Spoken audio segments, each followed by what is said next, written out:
Hey, salut les joueurs! Vous avez décidé de vous lancer en affaires? Félicitations! Mais vous allez devoir choisir sous quel type d'entreprise vous allez faire affaire au Québec. On regarde ça ensemble.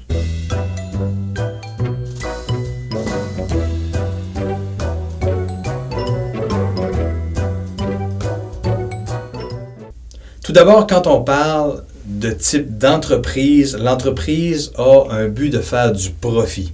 Ce qui fait en sorte que dans cette vidéo, je ne parlerai pas de la coopérative. La coopérative a souvent plus un but d'entraide que de faire du profit. Et de l'autre côté, vous avez également l'OBNL, qui n'est pas une entreprise dans le but de faire du profit non plus. C'est souvent un caractère social. Donc, je n'en traite pas dans cette vidéo-ci. Les 4 types d'entreprises qu'on a au Québec qui sont couramment utilisées, il y a l'entreprise individuelle, la société en nom collectif, la société en participation et la compagnie. L'entreprise individuelle, le nom le dit. Vous êtes le seul patron. Vous pouvez avoir des employés, mais toujours un seul patron. Vous êtes responsable des dépenses, vous êtes bénéficiaire des revenus. Opérer sous une entreprise individuelle, c'est très simple. Il n'y aura pas de rapport d'impôt distinct pour l'entreprise de votre rapport d'impôt à vous personnellement. Si vous œuvrez sous votre propre nom, vous n'aurez même pas besoin de vous enregistrer au registraire des entreprises. Mais si vous œuvrez sous un nom différent, alors vous allez devoir vous enregistrer au registraire des entreprises. La société en nom collectif. Vous êtes au moins 2 personnes qui vont partager les dépenses et les profits de ce type d'entreprise-là. Habituellement, les associés vont signer un contrat d'association qui prévoit certaines modalités. Qui va contribuer quoi à la société, en argent, en biens, en apport? Qui va travailler combien d'heures pour la société?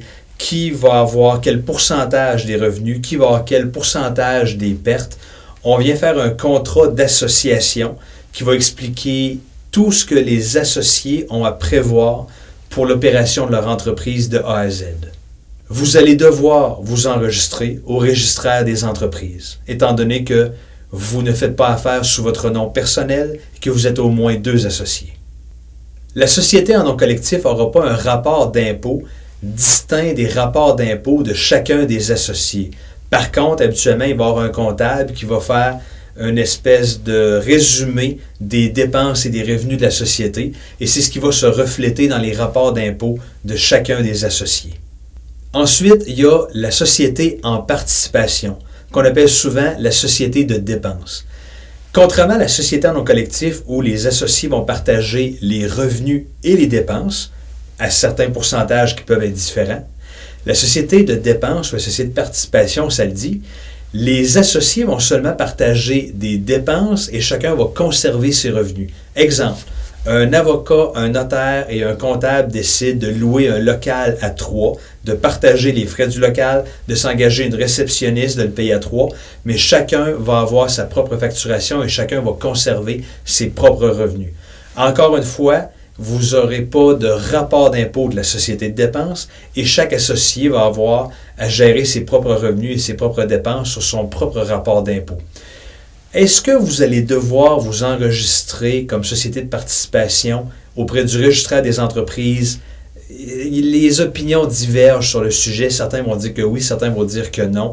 Je ne réponds pas à cette question dans cette vidéo-ci. Maintenant, la compagnie.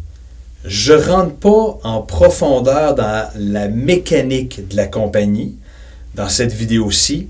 Je vais seulement en surface. Une compagnie, c'est ce qu'on appelle une personne morale. Donc, vous et moi, on est des personnes physiques. Une personne morale, c'est une compagnie. La manière dont je vulgarise ça habituellement aux clients, c'est que c'est comme si vous accouchiez d'un bébé sur papier seulement. Ce bébé-là, au lieu d'avoir des parents, il y a des actionnaires. Donc, les actionnaires vont gérer la personne morale, tout comme les parents gèrent un bébé qui serait une personne physique. C'est quoi les grands avantages d'avoir une compagnie? Premier gros avantage, c'est ce qu'on appelle le voile corporatif. La compagnie qui est créée est une entité distincte des actionnaires qui l'ont créée.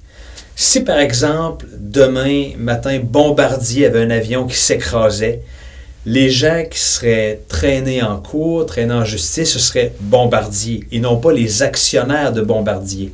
on traînera en justice la compagnie qui est fautive. Donc, il y a un voile corporatif, une espèce de bouclier entre la compagnie et les actionnaires. Le deuxième gros avantage, c'est au niveau fiscal. Il y a des avantages au niveau du taux d'imposition d'une compagnie par rapport à une personne physique. Le gros avantage, c'est que si on laisse l'argent dans la compagnie, il y a habituellement un taux d'impôt fixe qui est moins élevé que la personne physique. Donc, souvent, quand les gens ont une compagnie, le but, c'est pas de vider l'argent de la compagnie à chaque année, c'est de laisser de l'argent dans la compagnie, ce qui fait en sorte qu'il y a moins d'impôts payés et les actifs de la compagnie vont grossir parce qu'il y aura moins d'impôts à payer. La compagnie va devoir être enregistrée au registraire des entreprises. Vous allez devoir évaluer exactement quels sont les avantages et les inconvénients de chacun des types d'entreprises parce qu'il y a des conséquences qui peuvent être lourdes dépendant de ce que vous choisissez. Vous avez maintenant une carte de plus dans votre jeu.